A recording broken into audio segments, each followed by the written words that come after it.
Doctor Falconi, buenos días. Gracias por... Buenos días, mi estimado Jaime. Buenos días, Gustavo. Buenos Buenos días días. a la audiencia. Grato después de algún tiempo estar con ustedes nuevamente. Y mire, raro la noticia de Nueva York. Verá que no ha sido frecuente un temblor en Nueva York porque básicamente y el área de Manhattan está construida sobre roca, ¿no? Así que hasta que no nos den los grados sí llama la atención. Es muy inusual un temblor en Nueva York. Imagínense ustedes con esos rascacielos y con ese movimiento y la actividad de esa ciudad, deberían estar realmente asustados, ¿no?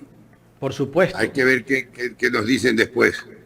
Y mucho más ¿Qué dicen de asustados la comunidad por el, ecuatoriana? mucho más Sí, Jaime. asustados por el sistema de transporte que hay en Nueva York, pues todo es túneles. Subterráneo, claro, claro.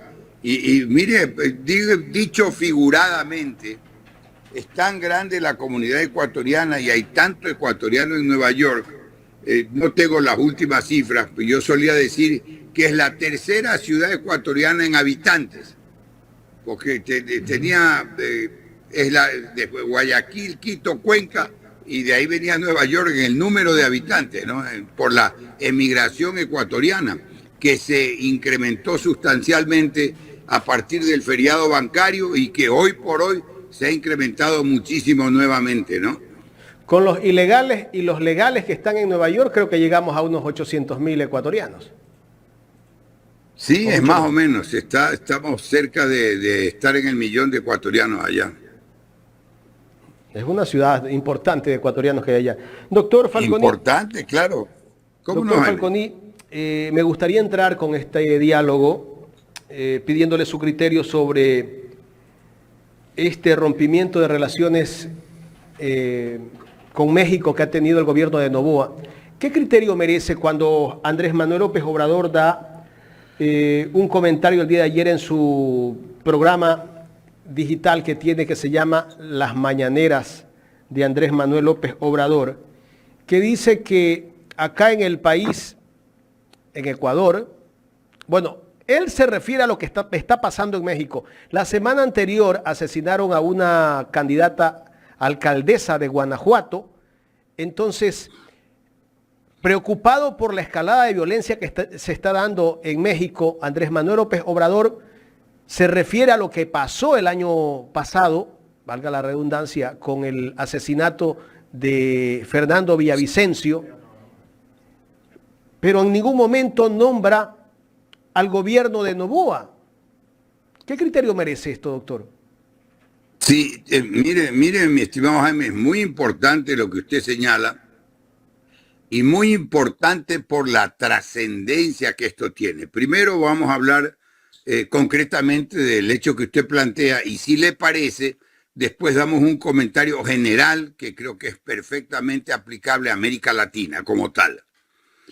Yo vi la declaración, porque además la han repetido muchas veces, del presidente López Obrador, y él pone esto como ejemplo, lo que ocurrió en Ecuador. Pone un ejemplo y cómo estos hechos y afectan a la política, que es una realidad.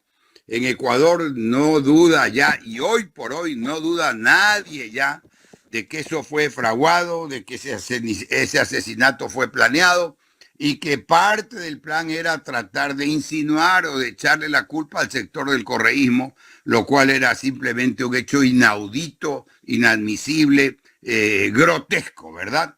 Porque pues, el correísmo ha ganado toda la vida las elecciones, participando en las mismas elecciones, no en hechos delictivos ni mucho menos. Eso como punto de partida. Él daba un ejemplo, no atacaba al gobierno actual, no atacaba al presidente actual. Ahora, ¿cuál ha sido la rutina para que se tenga claro? Y en la Cancillería todavía hay profesionales de carrera y ha habido y hemos tenido cancilleres ilustres y hemos tenido presidentes ilustres y sensatos también que han hecho un manejo como correspondía, pero estamos en una época en América Latina, quiero ir más allá de lo que es estrictamente local, Jaime, si me lo permite, que estamos viendo la ligereza con la que se está manejando estos temas que son estrictamente internacionales estrictamente sujetos al ámbito del derecho internacional y a las reglas y costumbres internacionales, ¿verdad? ¿Qué es lo que ocurre? Los países en guerra, óigaseme bien, países en guerra no han roto relaciones. Países en conflicto armado, en guerra por problemas limítrofes, por problemas más graves, no han roto relaciones y no han cerrado sus embajadas. Porque lo último es dejar de hablar, dejar de tratar de entenderse por el raciocinio, por los principios. Pero como está de moda la ignorancia, como está de moda jactarse de esa ignorancia en vez de tratar de ilustrarse, se cometen unos errores tras otros, ¿verdad? Unos errores tras otros. Y todo esto, si se lo quiere ver un poco más allá, que es importante, que es indispensable, que en toda América lo miremos, me refiero a América Latina, lo miremos un poquito más allá en el tiempo, en las conveniencias. Nuestros presidentes, y mire que hablo en plural, nuestros presidentes deberán empezar a entender que los procesos latinoamericanos que se han prácticamente suspendido, y se los enumero: el Mercosur en la parte sur del continente, el Grupo Andino en la parte norte del continente, en su momento Venezuela, Colombia, Ecuador, Bolivia, Mercosur en su momento Argentina, Brasil, Perú, ¿verdad? El mercado común centroamericano, etcétera.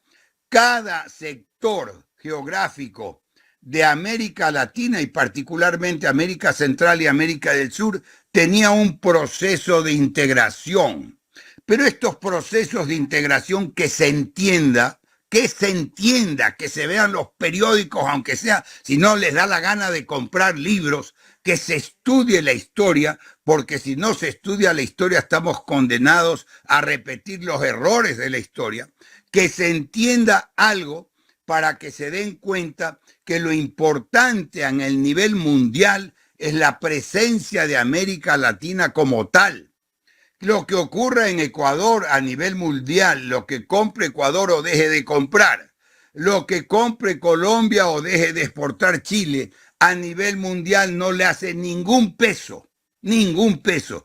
Toda América Latina junta no llega al 10% del comercio mundial, Jaime. Y entonces, para suplir esa falta de fuerza, para suplir esa debilidad individual de cada uno de los países latinoamericanos, se dieron los procesos de unión, integración latinoamericana, como acabo de enumerar. Pero lo que ocurre es que algunos presidentes últimamente no han entendido, y esto es fundamental, no han entendido que son procesos de países, no de gobiernos. Y entonces se están manejando respecto de los demás gobiernos latinoamericanos. Un gobierno dado, no quiero dar un nombre de momento, un gobierno dado se ha manejado o cree que se puede manejar con independencia total de los otros gobiernos latinoamericanos. No obstante que somos los vecinos, no obstante que tenemos un mismo origen, no obstante que tenemos un similar nivel de desarrollo económico, ¿verdad? Y entonces, hecho esto a un lado, todos esos factores comunes que nos dan fuerza y presencia a nivel mundial. Porque le repito, pues que sí, en Europa no se vende desde Francia, para dar un ejemplo, se vende desde Francia vinos. Y si Colombia no compra vinos franceses, no le afecta nada a la industria del vino francés. Si Ecuador no compra vehículos alemanes, tampoco le afecta casi nada a la industria automotriz alemana. Pero si todos estamos unidos y si toda América Latina se solidariza y estamos unidos bajo un fin común, independiente de la ideología de cada gobierno, que son distintas porque en eso somos distintos, porque esa es la alternabilidad, porque hoy día hay un gobierno de centro izquierda progresista y más tarde hay un gobierno de derecha, y donde hay un gobierno de derecha se cambia a un gobierno de una línea más progresista, etcétera. Los gobiernos son transitorios, que se entienda esto, mi estimado Jaime, y para toda la audiencia. Los países son permanentes. El continente americano es permanente y le interesa muy particularmente a las grandes potencias que esté desunido, que se desintegre para que no haya una posición unánime, uniforme a nivel mundial. Ese es el problema como lo veo yo en el corto y en el mediano plazo, no se diga en el largo plazo. Todos esos procesos que se los manejaba con la madurez, con la inteligencia que requieren y que tienen los estadistas, todo eso se lo ha echado por la borda. Todo eso, no digamos, pues en el gobierno de Lenin también se creía que se podía manejar de las cosas domésticamente, las cosas internacionales, ¿verdad? Se agravó donde Lazo y aquí se están ahora repitiendo los mismos errores. Ecuador es parte de un continente y ese continente es parte de un mundo. Y en ese mundo, América Latina, tal como continente americano, me refiero a la parte de América Latina, para ganar presencia, para ganar fuerza, para ganar, si quiere, póngalo en el punto de vista comercial, para ganar mercados necesita estar unido, independientemente de la filosofía política de sus gobiernos, de sus respectivos gobiernos, que son transitorios. Creo que eso, para poder arrancar con un tema de esta delicadeza, está planteado de esa manera, mi estimado Jaime. Yo no entiendo por qué el gobierno ecuatoriano quiere abrir frente con todos los países hermanos. Ya ocurrió con Colombia, absurdo, con Venezuela, con México, con Rusia. Imagínese. Absurdo. Un país pequeño y que sobre todo tiene que empezar por consolidar, con la explicación que acabo de dar, consolidar la posición con los países vecinos, con los países hermanos. Esto es una pelea contra todo el mundo. Así no vamos a ningún lado. Y no es que es cuestión, como le digo, solo romántica, solo utópica, solo de palabras, de intenciones, de buenas intenciones. No, es un caso concreto, económico. Mire la reacción de Rusia por una equivocación de esa magnitud. Esto nos afecta. Y nos afecta tremendamente en la parte comercial. Y cuando nos afecta en la parte comercial, nos afecta en las divisas que necesitamos para trabajar por el país y para el bienestar de los ecuatorianos. Con Rusia tuvo que dar marcha atrás porque quien se perjudicaba más finalmente era Ecuador, pues, por las exportaciones. Pero por supuesto ahí iban camino a la quiebra segura unas cuantas compañías bananeras y los floricultores.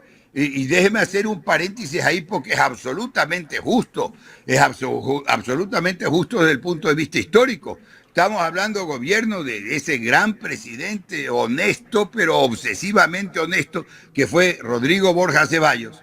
De ahí arranca, fue iniciativa del ministerio a mi cargo en ese entonces, Industria, Comercio, Integración y Pesca. De ahí arranca la ley de facilitación de exportaciones. Y de ahí arranca el incorporar la serranía ecuatoriana a la exportación y arrancó con las flores. Y hoy por hoy las flores son, creo que, el tercer o cuarto producto de exportación ecuatoriana. Entonces, eso es básico porque se fija una política de desarrollo que vaya encaminado principalmente a la exportación.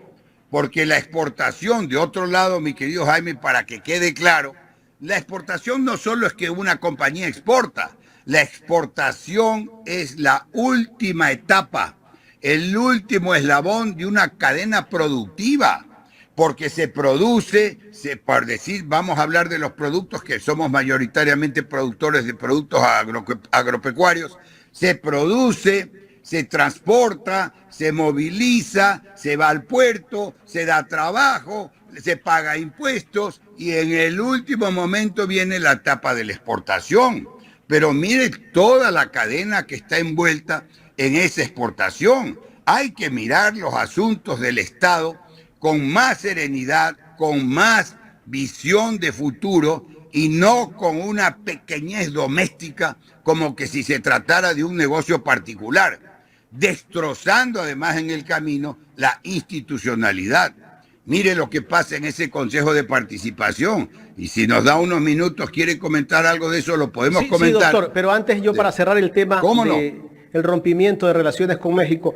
Tal vez acaso Ecuador o el gobierno de Noboa intenta romper relaciones con México para intentar tal vez detener a Jorge Glass. ¿Se de puede ninguna hacer? manera. No, de ninguna manera. O sea, podrán tener tal vez esa intencionalidad, no lo podemos adivinar.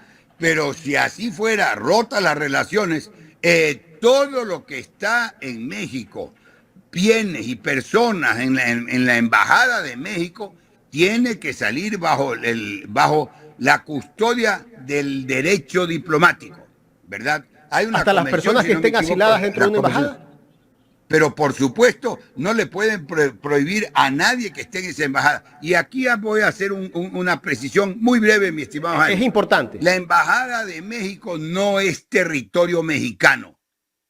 Todos aquellos que empiecen a tener las ideas claras y la información suficiente, todos aquellos que creen que la embajada de un país en otro es territorio del primer país, están equivocados.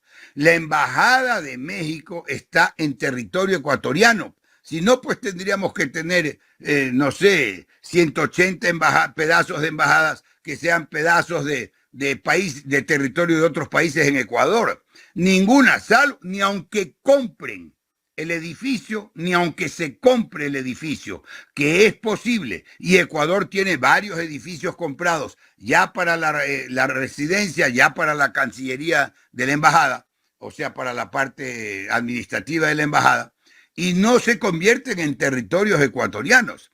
Lo que se respeta y que quede claro es la inmunidad diplomática. No se puede entrar a esa embajada porque está protegida por la inmunidad diplomática, que es una cosa distinta. Y el momento que se viole la inmunidad diplomática, no habrá embajada segura en el mundo. El país receptor de una misión extranjera tiene que ofrecer todas las seguridades a la sede de esa misión extranjera. No es territorio ecuatoriano. Ni las embajadas en el exterior, ni las embajadas del exterior en Ecuador no son territorio extranjero. Pero están protegidas, eso sí, por la inmunidad diplomática. Que quede eso absolutamente claro. Doctor Juan Falconi, buenos días. Gustavo Jiménez le saluda.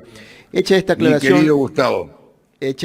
muy válida, porque hasta yo cometí el error de decir hace un momento que la embajada era considerada como un territorio, pero muy válido lo que usted acaba de decir, un hombre con gran conocimiento y experiencia en ese sentido. Doctor, vamos ahora a lo nuestro, que tiene que ver básicamente con esa ruptura institucional que cada vez y siempre se genera por poderes políticos o por poderes de interés político. Y hoy en día se vio recientemente en el Consejo de Participación Ciudadana, donde 4 consejeros se toman el poder, nombran a un presidente y destituyen al actual vicepresidente. O sea, ¿cómo se podría interpretar esta situación en la que, si no me equivoco, ya van como 10 presidentes dentro del Consejo de Participación Ciudadana? O sea, ¿qué está pasando ahí? Mire, el Consejo de Participación, viene Gustavo, muy claro, el Consejo de Participación Ciudadana es un órgano muy importante. Está contemplado en la misma Constitución para empezar, ¿verdad? Y está llamado a jugar un rol muy importante en la vida institucional de la República. El artículo está creado en la Constitución, artículo 208 de la Constitución, donde se señalan los deberes y atribuciones del Consejo de Participación Ciudadana. En el artículo 207 de la misma Constitución se trata también y se establece que los consejeros serán elegidos por sufragio universal. O sea, los consejeros al Consejo de Participación Ciudadana no son nombrados al azar, ni porque a bien tiene un funcionario cualquiera, sino elegidos por voto universal.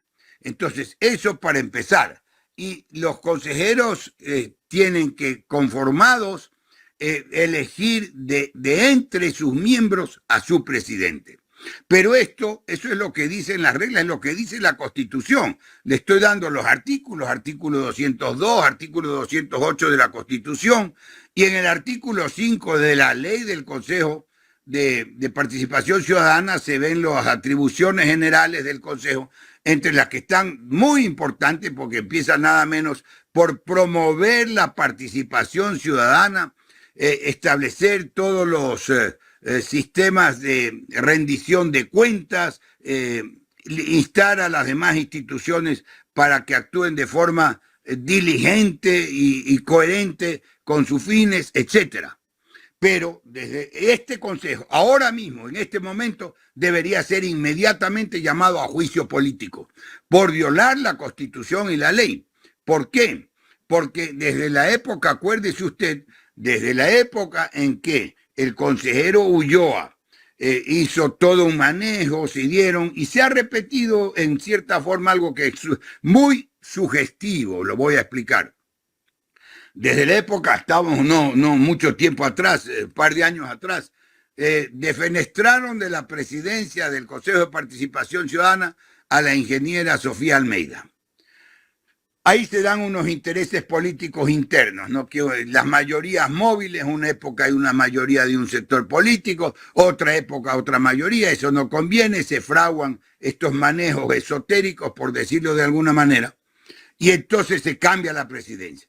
Por esa razón, ese Consejo de Participación Ciudadana fue destituido en un juicio político en la Asamblea Nacional, sino que de esa destitución plantearon una acción de protección. Y yo hablaba por esas prostituidas acciones de protección, porque cuando deben otorgarse, no se otorgan. Hemos visto todos los fraudes y los escándalos judiciales que están ahí latentes, y hay unos más antiguos que ni siquiera se han tocado.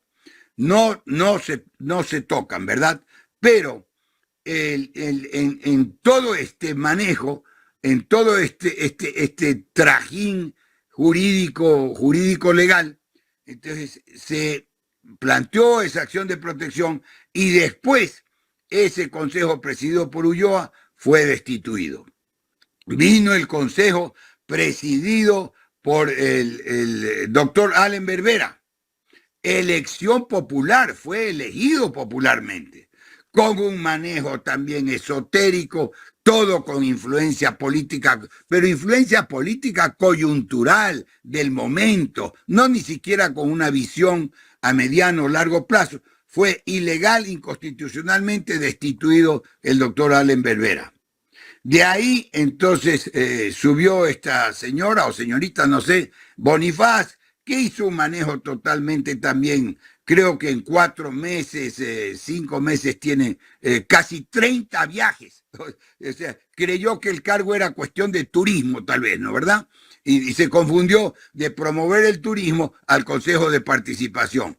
Con un manejo deplorable, mire los horrores, una de las principales razones de ser, uno de los principales objetivos del Consejo de Participación Ciudadana es vigilar las comisiones ciudadanas de elección en las partes que interviene elección de las más altas autoridades, de la Procuraduría, del Contraloría, etcétera.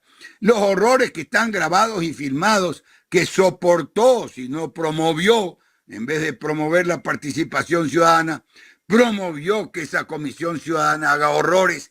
Chalco se burló del país, el último presidente de la Comisión Ciudadana para la Contraloría, se burló del país y de ese propio consejo con el beneplácito.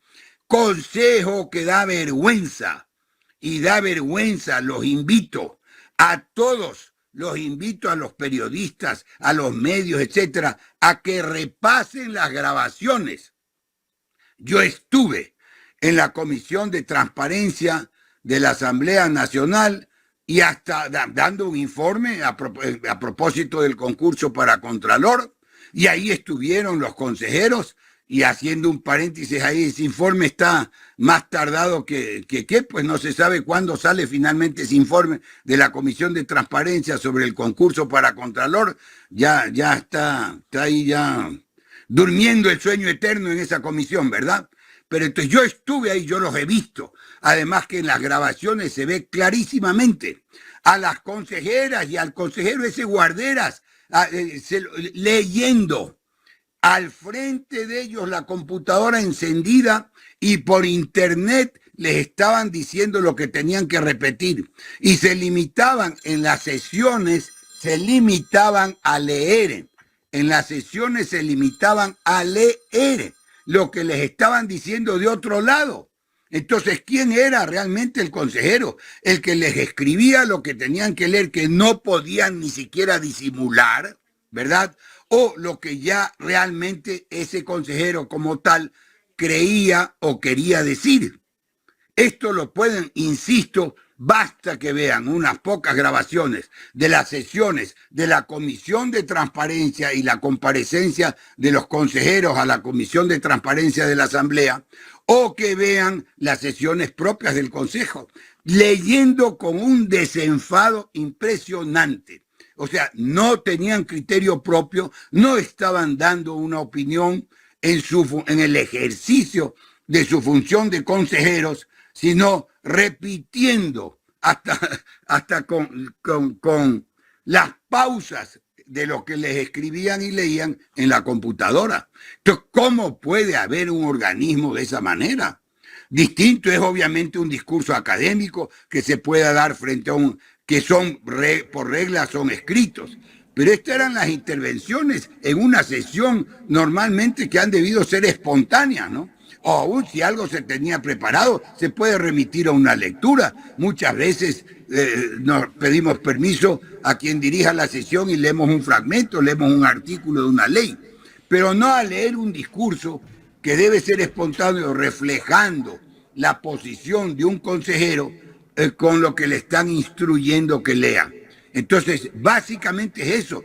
Esto es ilegal, no porque yo defienda, ni mucho menos que no merece que la defienda a esta consejera destituida, Bonifaz, sino porque no puede en el Consejo de Participación y la importancia de ese organismo, cada vez que cambia un voto en un sentido o en otro sentido, destituir al presidente por sí ante sí. La sesión la hemos estado viendo por internet, ¿verdad? Y ahí se interrumpe y a los pocos minutos que se reanuda la transmisión ya hay otro presidente. No, eso es inaudito, ¿no? Doctor, eso amerita un juicio político enseguida.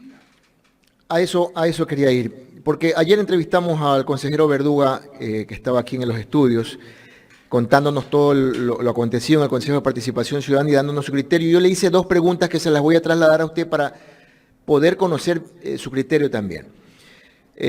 Una de ellas era, ¿es necesario que el Consejo de Participación Ciudadana sea observado por una veeduría ciudadana para conocer cuáles son los intereses que se están manejando internamente? Y la segunda pregunta, ¿debe seguir existiendo el Consejo de Participación Ciudadana para que siga esta mañosería política? Ya, muy bien, válidas las dos preguntas. Penosamente no vi lo que haya contestado el consejero Verduga, pero permítame decirle que sí, que creo que es un consejero valioso, formado, recto, va de acuerdo con la ley. Y entonces me anticipo y voy directamente a sus dos preguntas. Primero, el Consejo de Participación, más bien, él es el que está obligado a vigilar las comisiones ciudadanas que tiene que crear y promover para que actúen las comisiones ciudadanas. O sea, la representación de la ciudadanía, en lo que yo doy fe porque lo viví particularmente, que no está terminado, en la parte judicial no está terminado, en lo que yo lo viví del concurso de Contralor, la participación ciudadana fue lo más corrupta que se puede imaginar. Porque en esos comisionados ciudadanos, ¿verdad?, que conformaban la Comisión Ciudadana de Selección para el nombramiento de Contralor, esos fueron los primeros en violar todas las reglas vigentes, en hacer fraudes descarados. Todavía está en la investigación el fraude de la comisionada Ojeda, solapada por Chalco, en los horrores que hacían.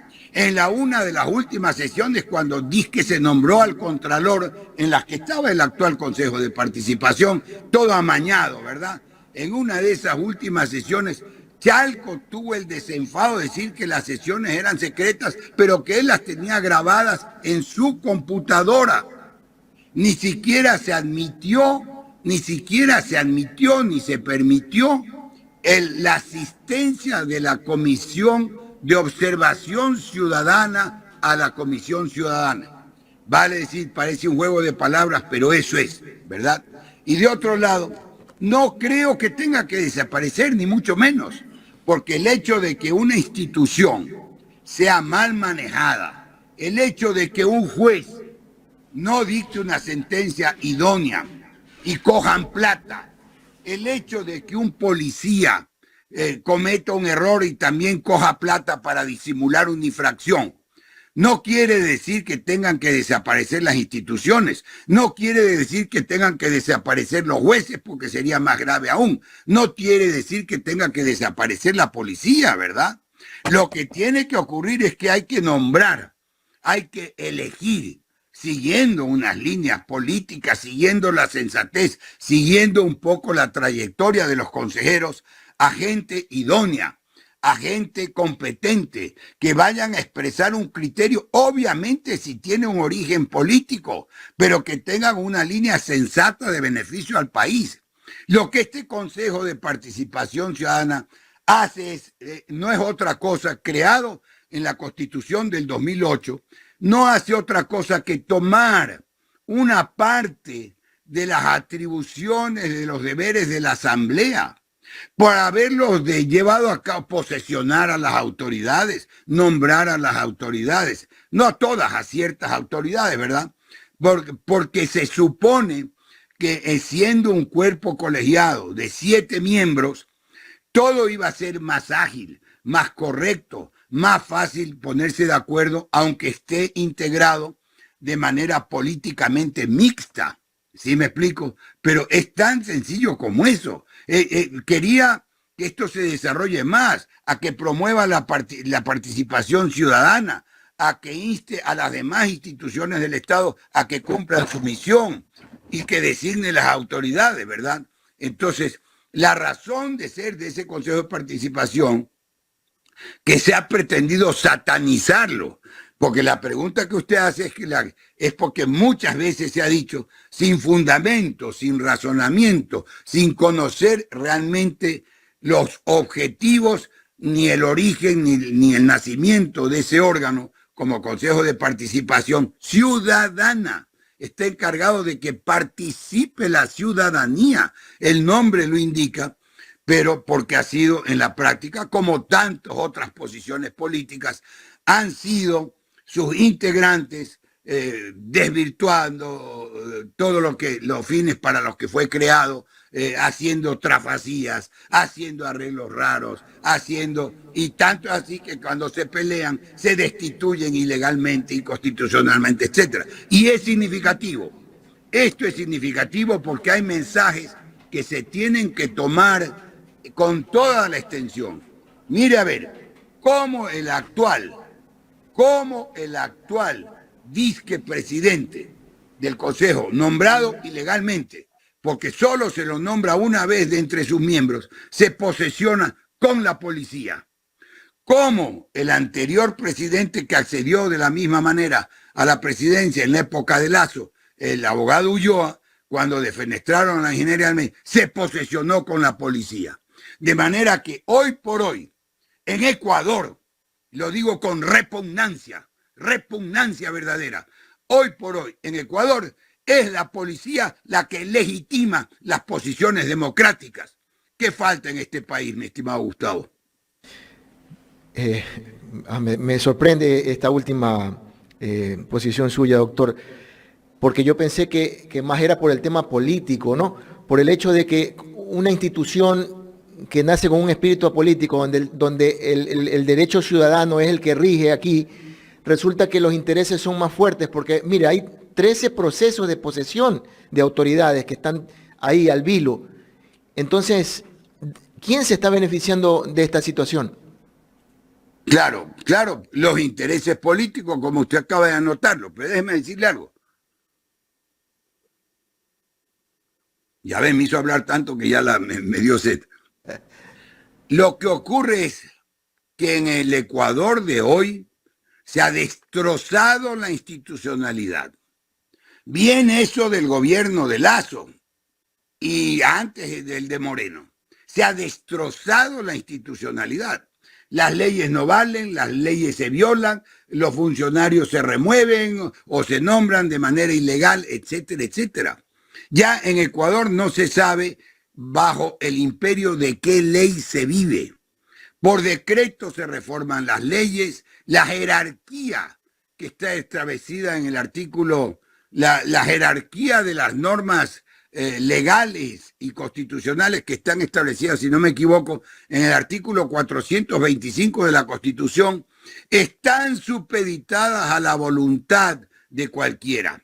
Se mandan unas leyes de 20 páginas de considerandos y 2 o 3 artículos. ¿Para impresionar a quién?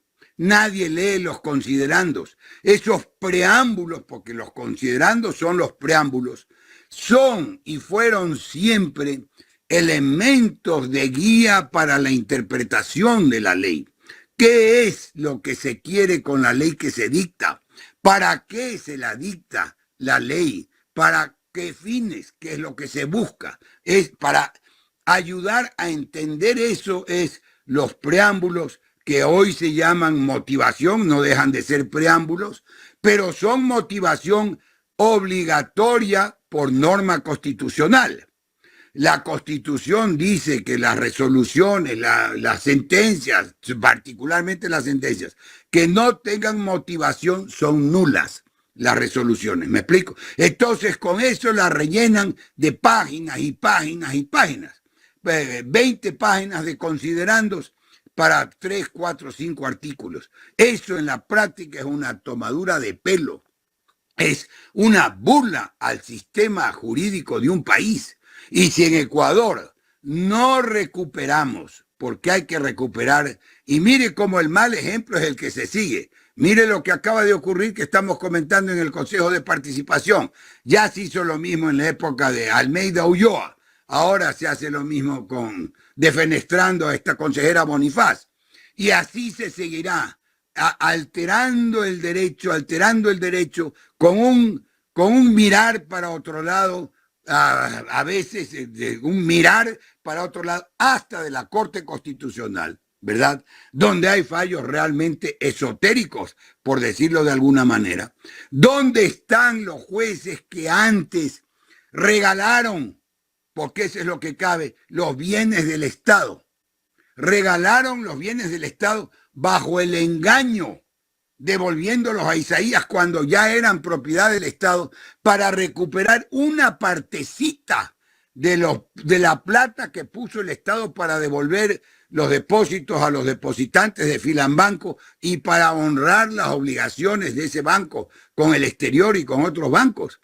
Vino un juez Lituma violando una sentencia de él mismo del año 18. Sobre esa sentencia, el 2022, con el gobierno de Lazo, dictó otra sentencia para que le devuelvan los bienes a partir de un supuesto dictamen del Comité de Derechos Humanos de la ONU, que solo es un dictamen, que no es sentencia, que no era obligatorio y que no dice lo que ellos alegan que está escrito en ese texto. Y entonces que el texto, o sea, que el juez ya no se convirtió en tonto pillo, como dicen en la sierra, ¿verdad? Ya no se convirtió en un pícaro que no entiende el castellano, sino simplemente en una especie de gurú que adivina lo que quería una parte procesal que estuviera escrito, pero que no está escrito. Cuando el propio Comité de Derechos Humanos dice en una publicación de ellos mismos, obviamente lo puedo demostrar en algún momento, creo que hasta la exhibí por aquí, que sus decisiones no son obligatorias, que no son decisiones judiciales y que no obligan a los estados parte, que está en la buena voluntad acogerlos como opiniones.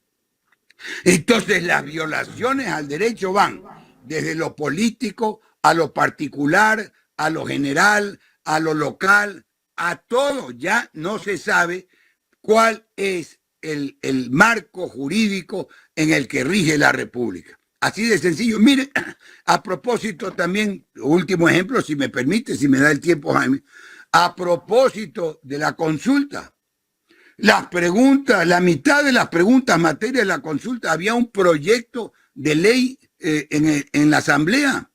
Suspendieron el trámite de ese proyecto de ley. ¿Cómo es posible esto? Primero lo segmentaron. ¿Desde cuándo un proyecto de ley se puede segmentar en artículos, además mezclados, ni siquiera en orden, para dividirlo en 3 partes y después aprobarlo parte por parte? O sea, en el centro de formación de la ley, ¿cuál es la Asamblea? Una violación clamorosa de ese tipo. No puede el país seguir viviendo en estos términos, porque estamos viviendo la ley del más fuerte. Que quede claro, estamos viviendo la ley del más fuerte coyunturalmente hablando. No del más fuerte, el más grande, el más musculoso, del más fuerte en términos económicos. Porque con esos todos esos que salen todos los días, de los chats cruzados entre los delincuentes, la banda del uno, las instrucciones al otro, el juez estimado, el uno, todo eso es por plata. Todo eso ha sido por plata, nada ha sido gratis. Y sin embargo, ahí estamos.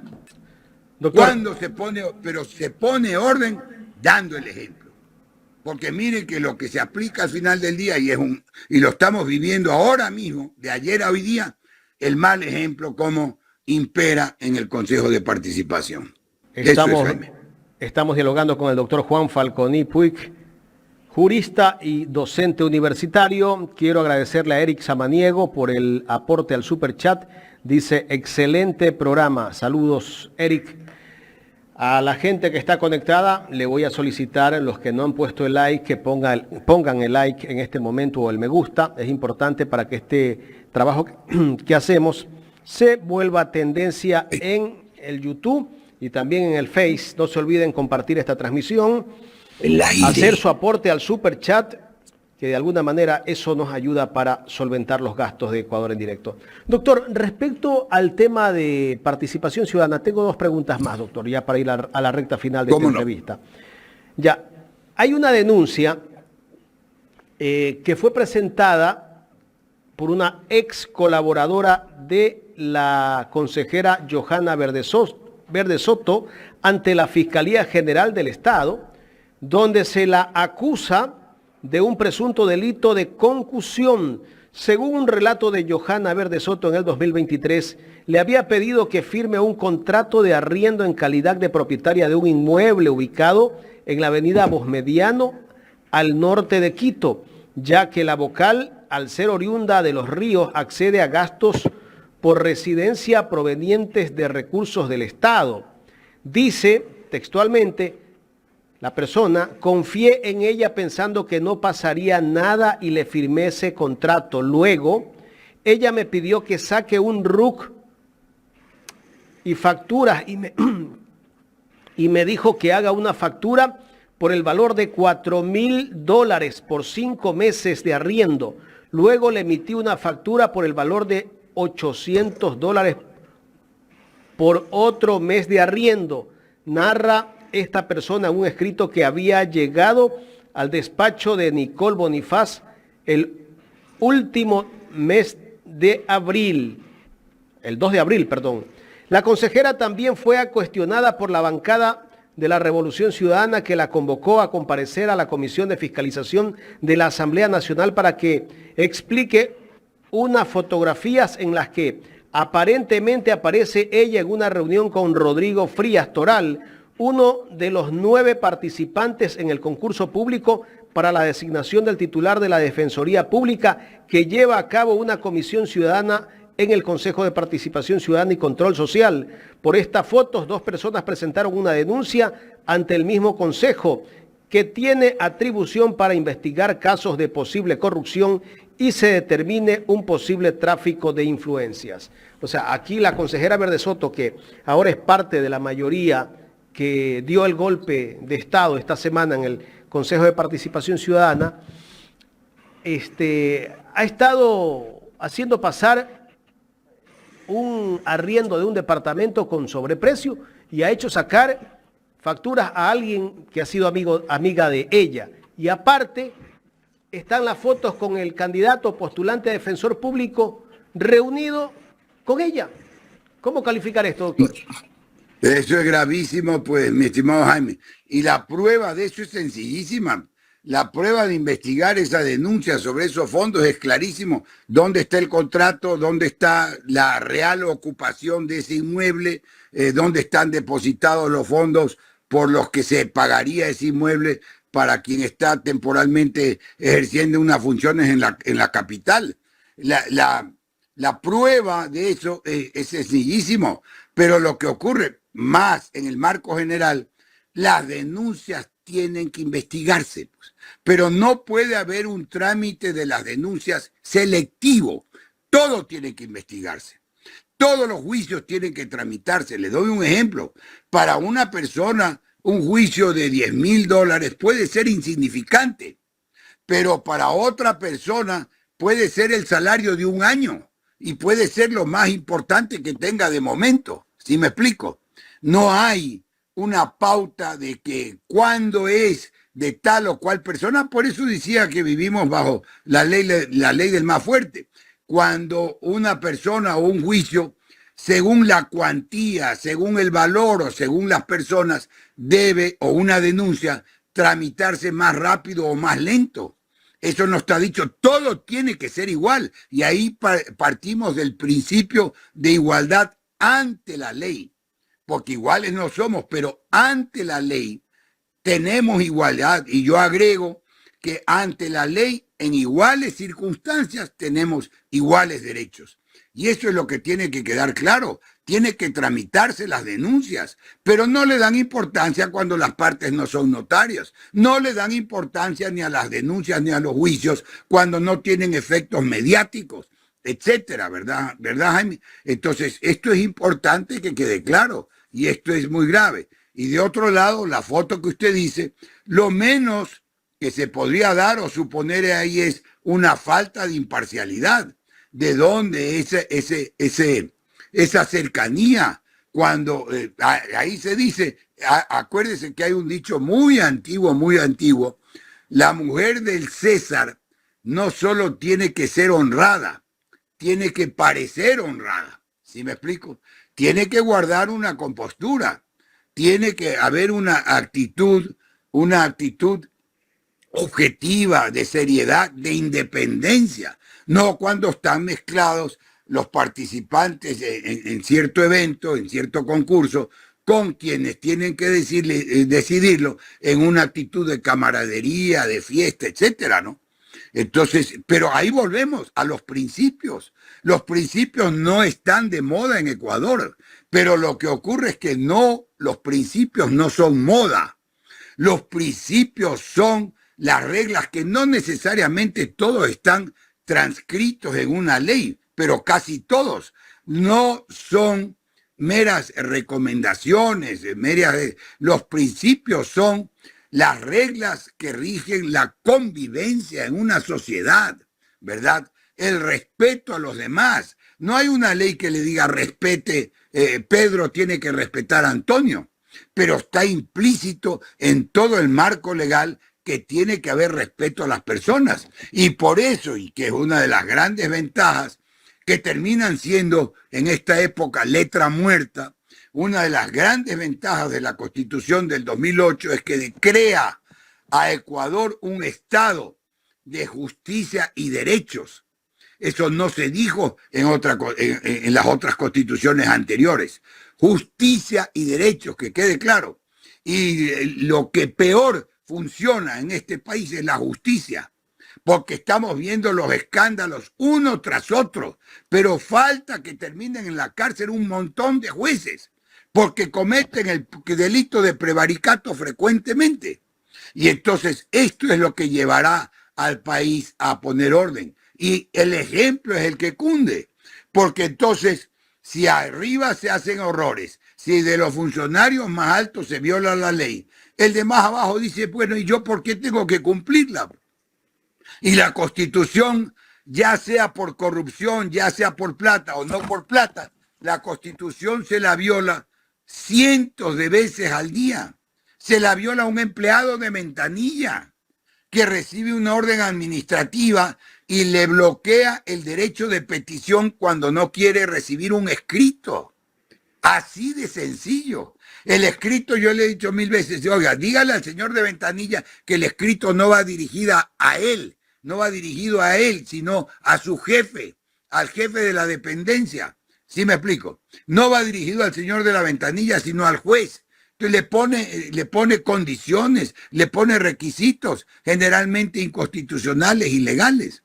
O sea, no vivimos bajo el imperio del derecho.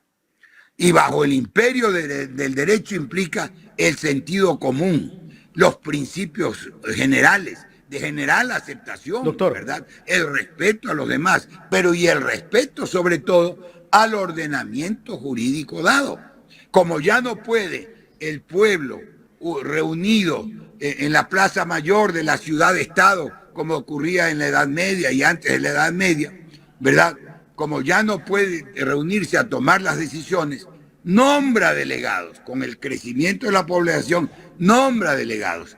Y esos delegados están en lo que hoy se llama asamblea, que es el órgano legislativo, están en lo que es presidente de la República, etcétera, porque son delegados por el pueblo para ejercer esos poderes. doctor, Eso finalmente, ¿cómo no? en estos días que la justicia ha sacado a la luz el caso Purga, Metástasis y ahora Plaga o La Plaga, donde se está persiguiendo a jueces, a fiscales, a gente que ha estado vinculada a la justicia, abogados y todos, también se ha hecho lo mismo en el caso de los ex banqueros que han sido beneficiados por la justicia. Se ha investigado, se estará investigando a estos jueces que se le han devuelto bienes, incluso hay sentencias donde el Estado tiene que pagarle a ellos indemnizaciones. Claro, usted tiene ahí una inquietud y una pregunta de lo más válida, Jaime. ¿Por qué? ¿Qué ocurre? Efectivamente, lo que usted señala es una barbaridad. El Estado pagó, para ir a un caso el más grande, el más escandaloso de esos, el Estado pagó los depósitos a los depositantes de Filambanco. Entonces, en un momento tuvo que llegar un presidente como el presidente Correa, incautó, porque así lo preveía, y así está, le doy el artículo 29 de la ley del AGD, reformado, artículo 29, yo no tenía idea que usted iba a hacer esta pregunta, pero es información que tengo en la mente, obviamente. De acuerdo a ese artículo 29, se incautó los bienes de esos banqueros que se llevaron la plata y que hicieron que el Estado ecuatoriano asuma esas deudas.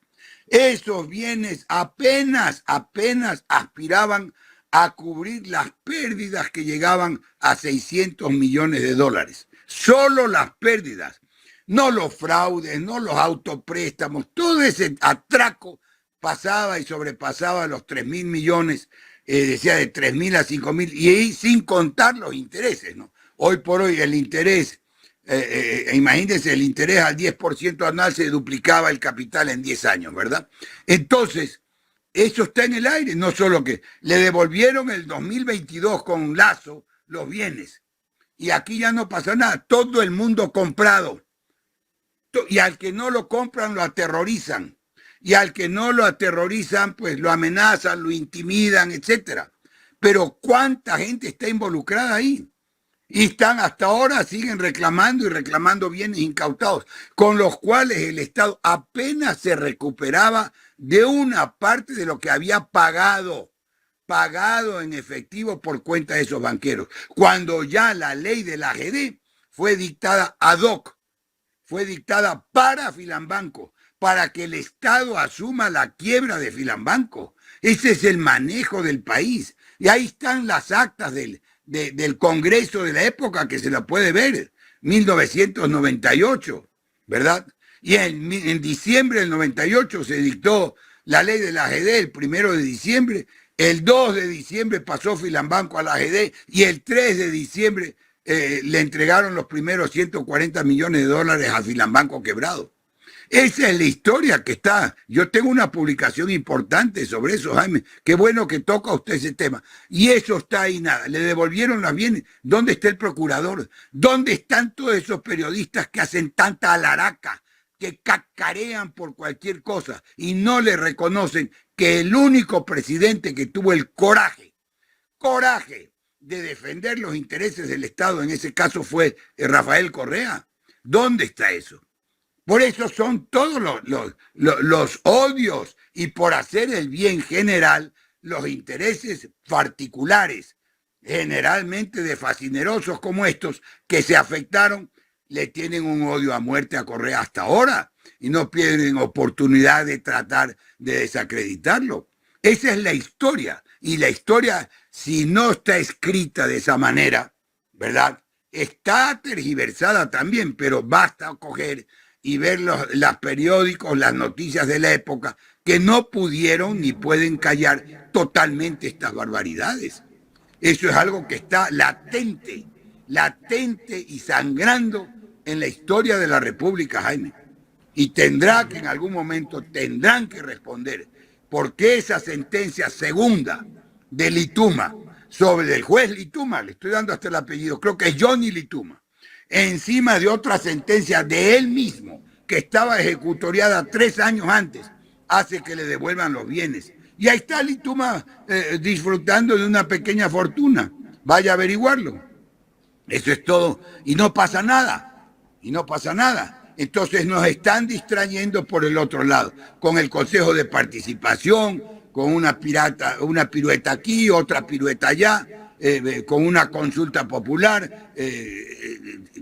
Es realmente inadmisible. Tiene que, esto es básico, mi querido Jaime, permítame terminar, si es que estamos terminando, yo no tengo problema ni apuro, terminar con esta recomendación. Sí, Jaime. Doctor, me permite un par de minutos y me gustaría que se quede usted con nosotros, porque Andrés Manuel López Obrador, el presidente de México, ha tenido reacción en la mañanera de este día, viernes. Ya, Gustavo. Ya lo vamos a ver, pero déjeme terminar esta parte, si le parece que era nada más 2 minutos, que era una recomendación general. Yo lo he dicho antes, decía un sociólogo, no hay pueblos subdesarrollados, sino subeducados. Lo primero que debe atender el Estado es la salud, e inmediatamente, casi concomitantemente, la educación. Necesitamos un pueblo educado, que piense, que vea, que se dé cuenta cuando se hace el bien, cuando se hace el mal, cuando las personas para las que le van a dar el voto merecen ese voto, cuando es un vulgar engaño. Nada más, pasamos al otro, Jaime. Muy bien, gracias, doctor Juan Falconi. Vamos a escuchar de inmediato las declaraciones que acaba de dar el presidente de México, Andrés Manuel López Obrador, en el cual manifiesta su verdadera intención con los ecuatorianos, el mensaje que le envía al gobierno de Daniel Noboa y la disposición que ha dado para recoger a su embajadora. Escuchémoslo. ¿Cómo no? Nosotros no vamos a romper relaciones ni vamos a hacer lo mismo con el embajador de Ecuador. Vamos a ir a buscar a Raquel Cerur. Hoy di instrucciones para que nos ayuden las Fuerzas Armadas, la Fuerza Aérea, y se traiga a nuestra embajadora, a Raquel Cerur, que además es una gente excepcional, una intelectual de primer nivel, de la UNAM, filósofa, compañera de un gran filósofo, Bolívar Echeverría, ecuatoriano él, con una gran trayectoria de lucha social, y Raquel la queremos mucho y es una mujer íntegra, con ideales, con principios. Entonces, vamos, porque le dieron 72 horas para que abandonara Ecuador. Entonces, hoy va a salir un avión a traerla. Se queda una misión en la embajada, porque independientemente de lo que sostienen los del gobierno ecuatoriano, y que además nosotros respetamos, esa decisión que tomaron por un comentario que hice aquí, que ahora voy a repetir, para que el pueblo de Ecuador sepa qué fue lo que expresé y que no haya manipulación, porque yo respeto mucho al pueblo de Ecuador y respeto mucho a todos los pueblos de América Latina y del Caribe. De esta manera se ha pronunciado el presidente de México, muy acertado, ¿no? Mire, Gustavo, yo creo que se lo puede resumir en 2 palabras: es una actitud muy decente.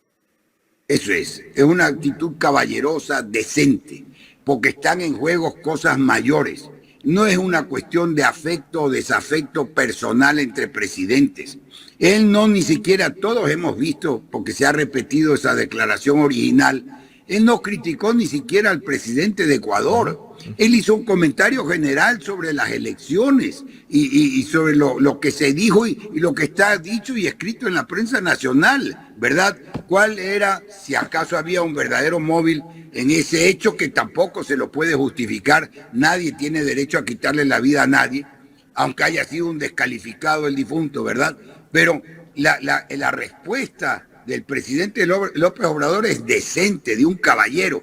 No tiene por qué afectar a los pueblos, eso debe quedar claro. Los ecuatorianos que quieren ir a México y que pasan muchísimo por México, sobre todo los ecuatorianos migrantes, no tendrán problema. Y los mexicanos que estén en Ecuador tienen que ser tratados con todo el respeto que se les merece. No rompe relaciones. La medida es extrema de más de 72 horas, 3 días, es decir, salga corriendo.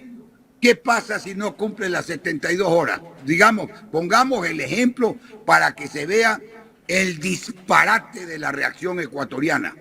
No lo puedo calificar de otra manera. ¿Qué pasa si no se cumplen 72 horas, sino 74? ¿Qué pasa? No tiene sino salir corriendo, recoger sus cosas, apenas las cosas personalísimas, y salir corriendo con un avión que le manden de México.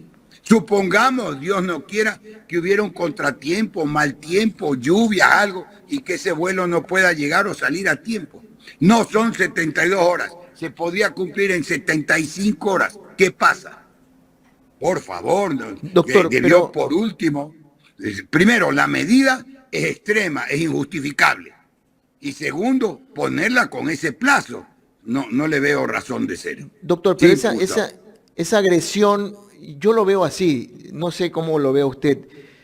Esa agresión de poner a policías y militares afuera de la embajada y luego decir en una entrevista en Radial hoy en la mañana, la canciller, que esa fue una demostración ante la ofensa que recibieron. O sea, ¿qué ofensa? O sea, ¿una demostración de qué? ¿No es una agresión eso? Pero por supuesto, pues, pero ¿cuál es la ofensa? ¿Cuál es la ofensa que han recibido? ¿Y cuál es la agresión que ha recibido Ecuador? Pues, ¿cuál es? Y la magnitud de México. Mire, México es un país que tiene una circunstancia muy especial. El ejército mexicano, para darle un ejemplo, es un ejército pequeño en función de los habitantes. ¿Y por qué? La razón es muy sencilla, hay que tener ideas y hay que ver y analizar las cosas, por Dios. Tiene al norte un vecino que es Estados Unidos, que es tan poderoso militarmente, que para qué va, no tendría manera de comparar su ejército con ese. Y al sur tiene Centroamérica, que a su vez es tan débil en términos militares que tampoco necesita ejército. Entonces tiene un ejército, si cabe decirlo, en función de sus habitantes, modesto, y destina sus recursos a otros fines, ¿verdad? Es un país hermano, es un país que ha dado cierto ejemplo en América Latina. Acordémonos de la Revolución Mexicana, acordémonos de Zapata, acordémonos de los problemas originalmente limítrofes entre México y Estados Unidos en las épocas de las guerras de la independencia. Entonces, y somos al final del día hermanos latinoamericanos. Entonces, haber tomado semejante actitud por un comentario del que no estamos. Entonces, imagínese usted con lo que acaba de tildar ese presidente de Argentina, con lo que acaba de tildar en una entrevista en CNN a López Obrador de ignorante, ya deberían estar en guerra. ¿Sí me explico?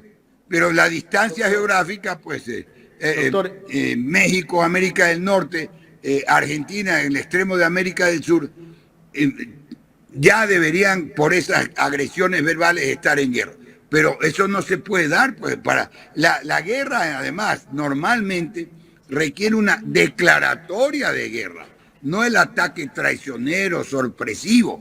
Pero todo esto ya, no solo que yo diría que no es que se está no se conoce, no es que se está incumpliendo, no se conoce los principios del derecho internacional, no se conocen para efectos si tiene ahí llámelo huésped, llámelo asilado, un ecuatoriano en México. Eso está arreglado por el jus cogens, el derecho de gentes. Entonces, no podemos andar por el mundo haciendo cosas a la loca, con efectos en lo interno y efectos en lo externo. Doctor, básicamente eso. Y las intervenciones que ha tenido el embajador norteamericano acá en nuestro país, que se está metiendo casi que en la política de Ecuador, ¿qué ha hecho el gobierno de Noboa? Eso no ha hecho nada y eso no está permitido. Hay una que justamente la promovió, mire estas coincidencias de la vida. Hay una doctrina Monroe, que justamente la promovió un presidente americano, después de las guerras de la independencia, después de la independencia de Inglaterra, que propugnaba la no intervención de Europa en América y que se opondrían a la intervención de Europa en América a toda costa. Eso es la doctrina Monroe, para quienes quieran verificarlo, y toma el nombre del autor de esa doctrina.